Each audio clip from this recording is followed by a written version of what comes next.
My videos are ad-free. So if you like these types of videos, like and subscribe. I work at a rest stop diner in a town people pass through as quick as they can on their way to something, or someone, better. It's called Lucky's, which is a little ironic because if you've ended up here you're anything but. If you stay too long the dust settles. Working at Lucky's you never see the same license plates twice, or faces for that matter. I've lost count of the amount of times the answer to my "where you heading" has been anywhere but back. The lights flicker more often than not, and the jukebox sometimes spits out songs that aren't on the index cards, but the coffee's hot, and most people who tried them say the pancakes are the best they'll ever have, and I'm inclined to agree. The embroidered name tag on my uniform reads Isabella, but that ain't even close to my real name.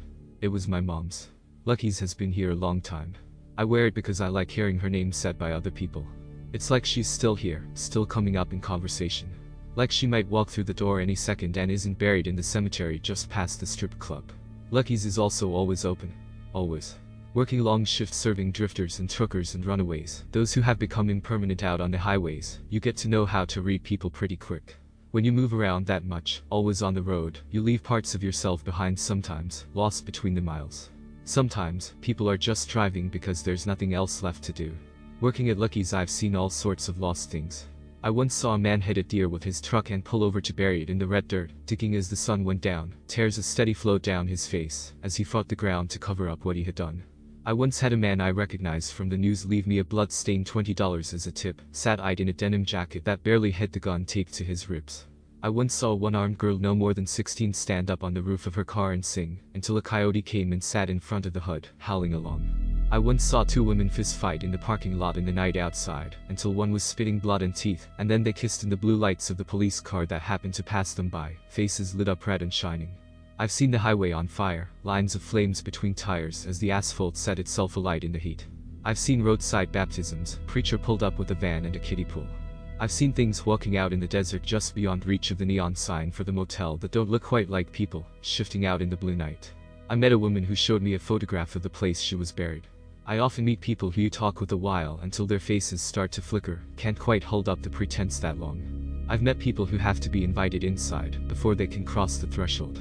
I've met some lovely members of a sacrificial cult who tipped well and were oh so polite, even when they asked me if I'd consider letting them harvest me. But this is a story about, well, you read the title. It was a Friday and I was working a night shift. I prefer nights, because when I drive home I can pretend for a while that I'm going to follow the taillights of the car in front, until I leave everything in my rearview mirror, until it gets light and the desert changes to ocean. Like if I rolled my windows all the way down I'd taste salt on the air. That, and I'm one of the only waitresses, shall we say, qualified, to deal with the night customers. Besides, tips are always better when the moon is out. We only have 3 true regulars in Lucky's, and only 2 had showed so far. Rosemary, our first and most frequent regular, was sat by the window in her brown fur coat, always drawn about her shoulders come rain or shine. Not that it ever rained here. Her hair was long and white down her back, like the moon through glass. She waved over to me, gracing me with a wink that made her crow's feet deepen, all the more beautiful for it. Rosemary liked whiskey in her tea. Sometimes, she fed cake crumbs to the voodoo dolls she carried in her pockets. She was also a chronic insomniac, and liked the company of Lucky's when sleep was hiding from her. She continued to shuffle through the deck of cards she had already set up on the tabletop. I watched her thumbs flipping over 2 jokers. Rosemary liked to divine the future, when she had the time. She used a frayed pack of hotel playing cards, and if she was in a good mood, she'd read you coffee grounds. I didn't ask her too much, because those coffee grounds had a startling way of coming true. Table 6 was empty, and spotless as usual. It was the only table without a salt shaker, and the only one I never placed cutlery on. Only one person ever sat there. Our second regular, Jones, was sat in his usual booth, dregs of his black coffee held tight between his hands, badge resting on the table. He had his eyes closed, head bent down like he was repenting, steam curling off the lip of the mug, and wrapping round his fingers. Jones was my favorite of our customers, not that I'd ever tell him. I walked past the booth and slid a bowl of sugar packets along the tabletop, until it hit the mug with a soft clink. He jumped, reaching for his holster out of habit, until his eyes focused and he saw me. He smiled, embarrassed, and it changed his face, dragging him back to life. When he smiled it was like a storm in a drought, made you want to stand and watch, and maybe stay out in it just a while longer. I wanted to put my hands over his where they had resumed their place on the mug, to feel the second-hand heat through his palms. Sometimes I can sense the sad in people just by the feel of their skin. They carry it around with them, bone deep, trying to hide it from the world. But sometimes you can lift it from them for a minute or two, if you have enough kindness spare. It doesn't take much, most times. Jones was too young to be that sad. And yet, tired today.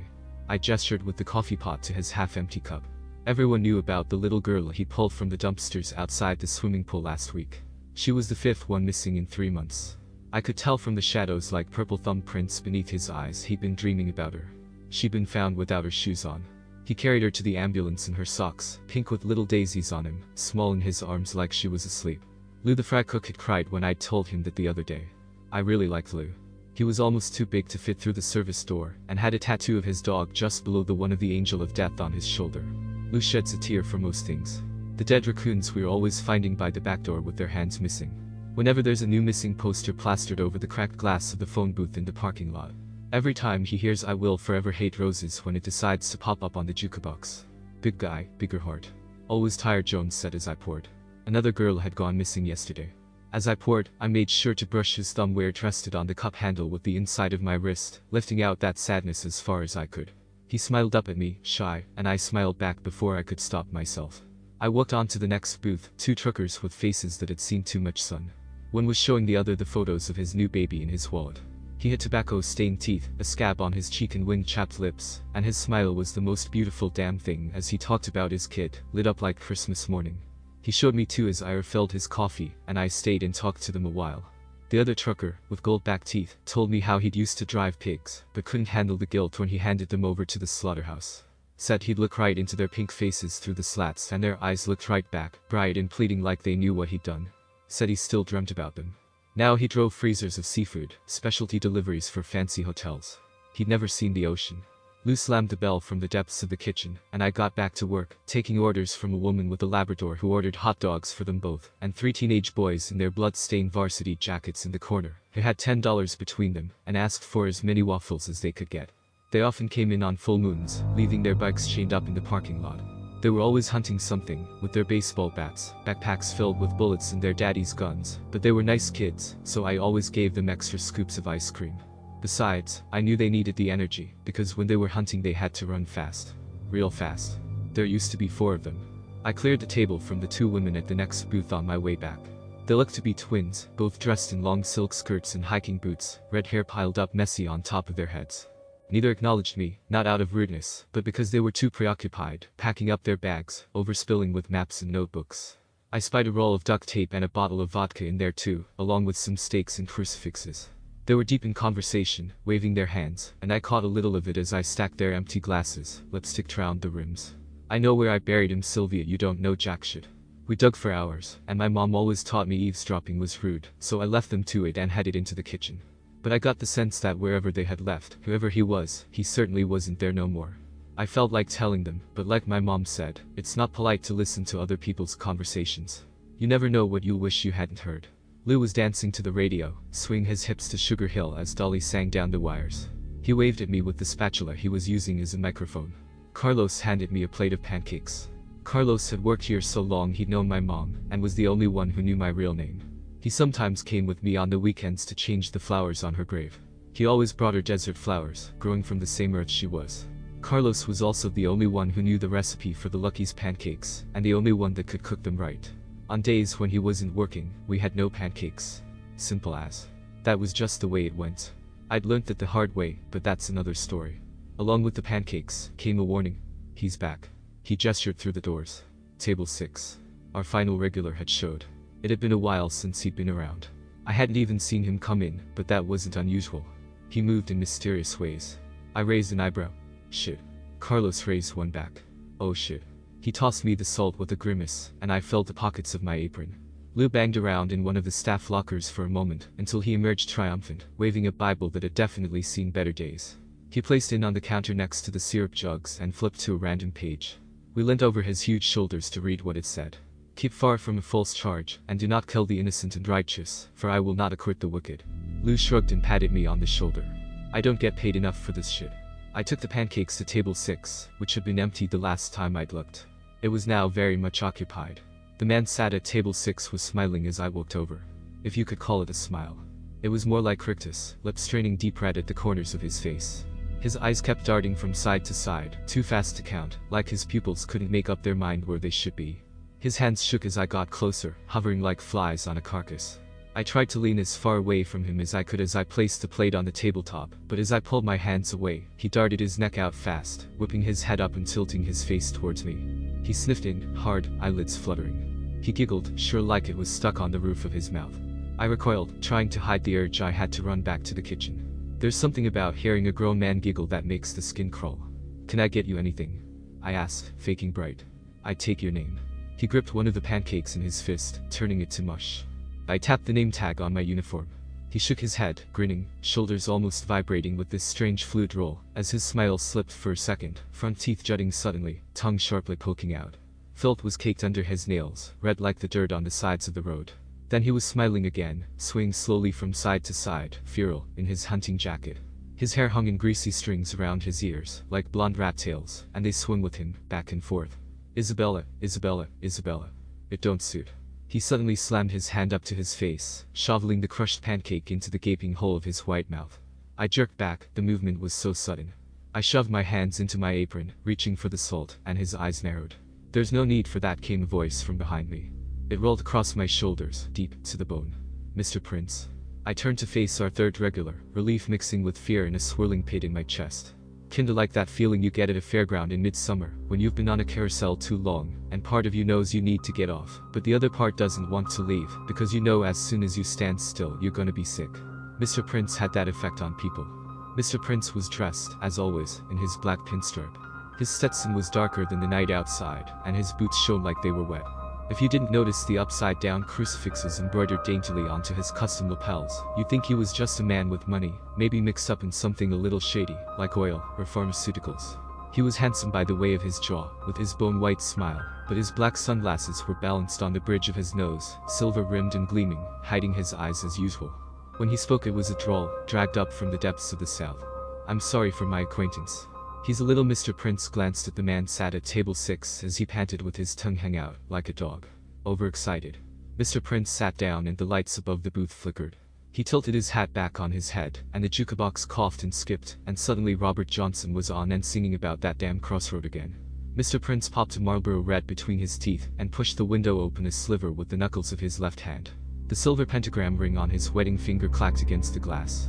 Mr. Prince smiled, the way snakes do when they're watching you from the grass on their bellies. The cigarette was now smoking between his teeth, although he hadn't moved. Besides, Leroy ain't the type for salt. He's just a man. He looked him up and down and his top lip curled. Barely. He turned to Leroy. I see you started on my pancakes. But what's the point of good food if it ain't for sharing? Leroy giggled that strange high sound that made me want to run, and shook a little. Everything about Leroy made me nervous, fight or flight getting ready to flood my system. Mr. Prince handed Leroy a menu. Order whatever you want. He leant forward and the lights flickered. Leroy ordered 4 cheeseburgers and glass of milk. Well, if that's all, I manage. I could feel Leroy's eyes clinging to my back as I left. Rosemary waved me over before I could get back to the safety of the kitchen. I wouldn't worry about him, darling. She crossed herself and tapped the card on top of the pile. The Jack of Spades. It had its eyes scratched out. But not by Rosemary. It looked like it had been printed that way for years. We wouldn't be seeing him again. She wasn't talking about Mr. Prince. She cupped my cheek and I leant into it, her hand rough with age, but warm. I could tell she thought I looked tired. She paid for her tea and toast, and walked out into the warm night waiting outside the doors. I finally made it back into the kitchen and was immediately attacked. Cold water doused me in the face, and I threw up my arms on instinct, trying to protect my hair. Lou aggressively squirted me in the face with the spray bottle we also kept in the staff locker, the kind you use for tending houseplants. Ours was filled with holy water. Lou. Jesus fucking Christ, get off, I sputtered, and he sprayed me again. I spat holy water out, dripping down the front of my dress and wiped it from my eyes, makeup running a little. I grabbed the bottle from his hands. I think I'm good. I wasn't really mad though, better safe than sorry, especially when it comes to possession. Sorry. Just checking. Lou sheepishly handed me a dish towel. Already did me and Carlos. He looked down at his shoes, awkward. He was a foot taller than me and a decade older, and I hid my smile because he was twisting the toe of his boot back and forth like a little kid being kept after class. Carlos kept his eyes firmly fixed on his hands as he started flipping patties, but I could sense him holding back a laugh, desperately clenching his teeth. I narrowed my eyes and aimed the spray bottle at him. Maybe you need some more, I threatened. Lou snorted, and then Carlos was laughing, and I was too, and that heavy feeling that had hovered over us since Mr. Prince had walked in lifted. Sometimes when things get too dark, all you can do is laugh. Mom always said that when shit gets rough, you can either choose to laugh or cry. I never saw my mother cry.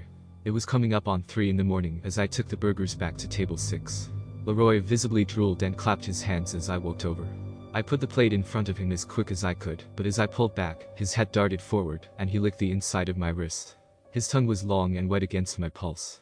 I recoiled like I'd been bitten and he laughed, shrill and manic. "You taste better than they will," he said, grinning and gesturing to the burgers. Mr. Prince watched this unfold, calm and unreadable like the sky before summer lighting burns down a tree. I frantically wiped my arm on my apron, but I could still feel that tongue on my skin, as if I'd left my hand in his mouth. I fought off the tears that suddenly burned at the corners of my eyes, because something told me Leroy would enjoy them just a little too much. I shuddered, and cleared Mr. Prince's plate. "Tell Carlos the pancakes were good as hell," he said, from behind his sunglasses.